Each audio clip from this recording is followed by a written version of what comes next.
সুষ্ঠু নির্বাচন না হওয়ার পরিপ্রেক্ষিতে তো দেশের আজকে এই অচলাবস্থা সৃষ্টি হয়েছে।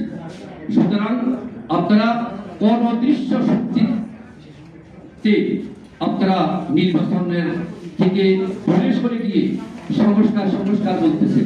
আরে ভাই, প্রধান এজেন্ডা হওয়া উচিত ছিল নির্বাচন, কিন্তু আপনারা নির্বাচনকে পিছিয়ে নিয়ে গেছেন।